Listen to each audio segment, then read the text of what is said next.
What's up? Welcome to our What's Up podcast. A podcast where we roast people. No. We interview people. No, we roast them. But seriously, this is a podcast where we interview interesting New Zealanders. Malolele, my name is Asia. Hi, my name is Taulauniu. We hope you enjoy our podcast. Always, all days, all nights, sing do-I. Round 1. Can you please introduce yourself to us? Ko Judy Speight, taku ingoa.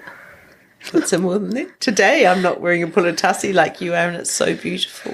Thank you. Telling you, If I'd known everyone was wearing pulatasi today, I would have worn one too. You know you do food bank and clothes area and a place for computers for everyone. Why is that? The computer thing was where we started, and that was all about, we were concerned that lots of people didn't have, I mean, it's 20 years ago, before you were born, and lots of people didn't have the skills to do stuff on computers.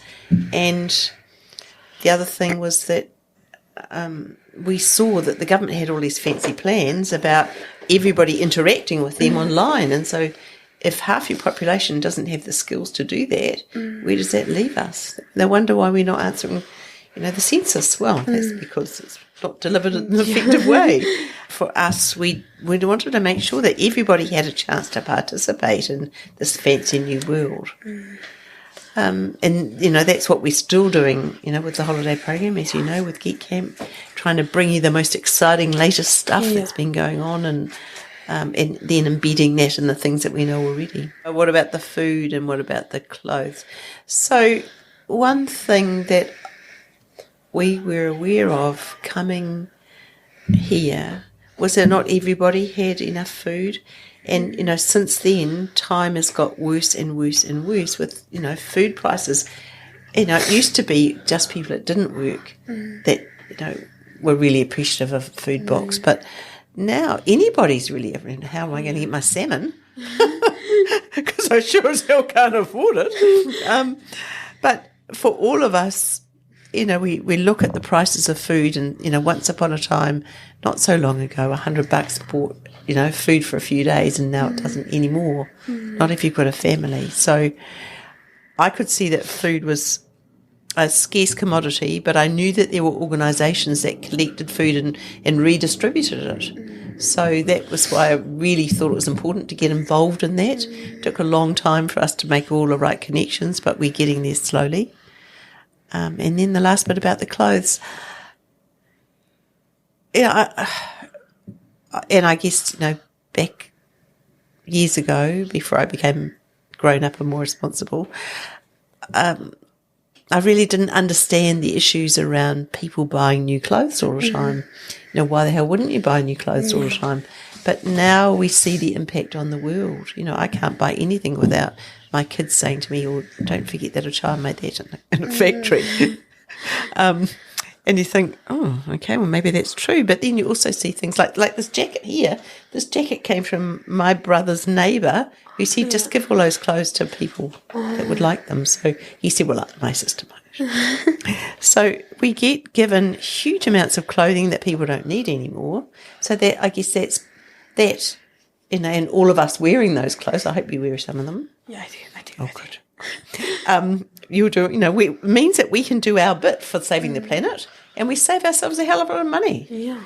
And so if you think about those three things, access to the technology with support and food and clothing, those create this kind of like a hub. So when you come in, there's a reason to come and visit us, a reason to come and hang out, a reason to participate in exciting stuff like a podcast.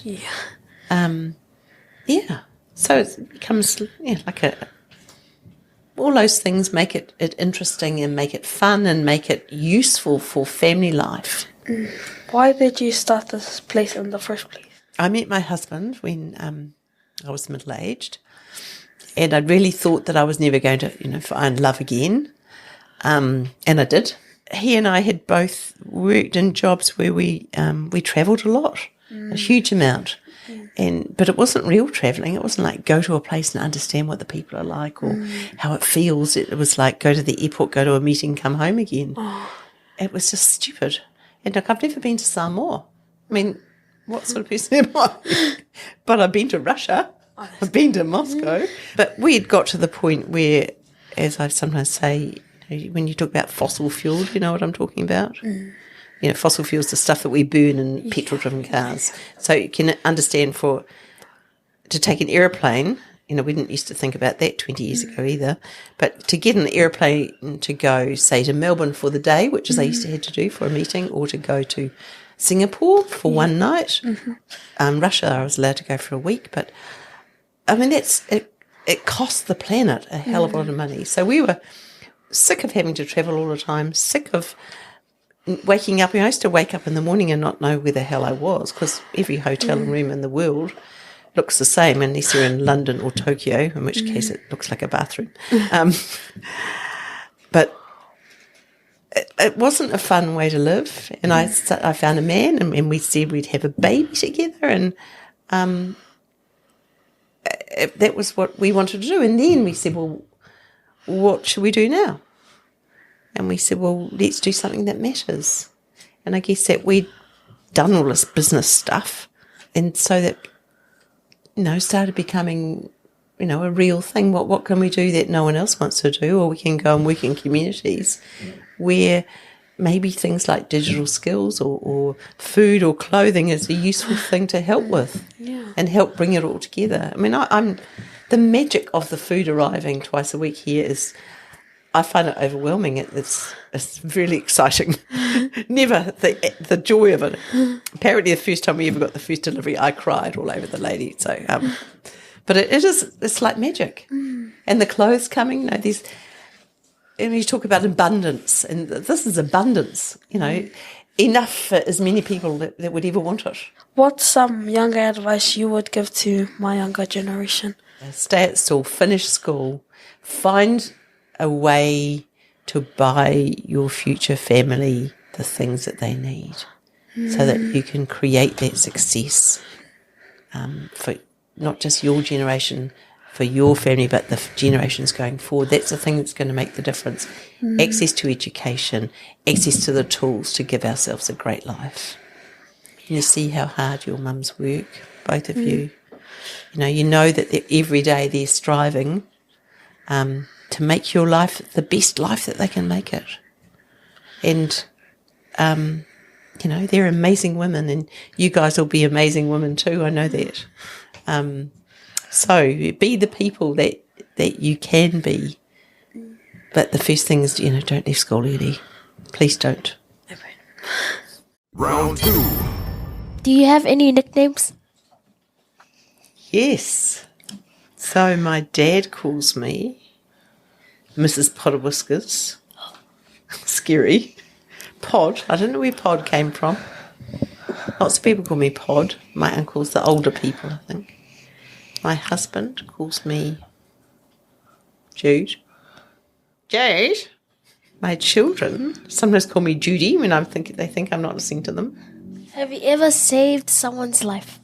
I'd like to say yes, but I'm not sure I really have. I like to support people. What's your worst habit? I think I work too hard. I used to, a long time ago, I used to smoke, and I hated myself for being a smoker, and I really didn't think that was very good for my body, so I stopped that. So I'm always perfect. See? That's not true. I think I do overwork. What was your best birthday? My favourite place to have my birthday is up north on our family land. So we've been, there for hundreds of years, and I feel like I'm not just celebrating it with my whānau that are here now, but I'm celebrating, with the people who've gone before. My mum's buried up there, my grandmother, my great-grandmother, my great-great-grandmother, and lots of others that go back further than that. So for me, for all of us, it's a very special thing.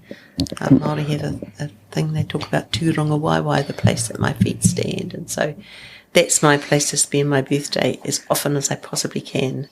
But sometimes it falls during Geek Camp, the holiday program, and really it doesn't work that well. Just imagine if you turned up and we were all off to on a bus somewhere or a ferry or something, and I'd be, oh, sorry guys, I'm going up north, it's my birthday. What is your go-to meal? My go-to meal? Yeah.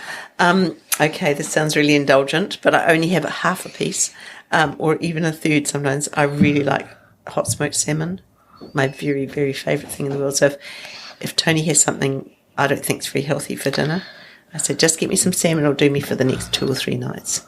So then I can sort of... Okay. Okay. What's your go-to meal? Pizza. Pizza. What kind of pizza? Meatball lovers. Okay. Do you ever make your own pizza? No. Oh, it's really easy. Perhaps we'll do that together one day. Be fun. This is the last round. Thank you everybody for watching this week's episode. Always, all days, all nights, sing do I do.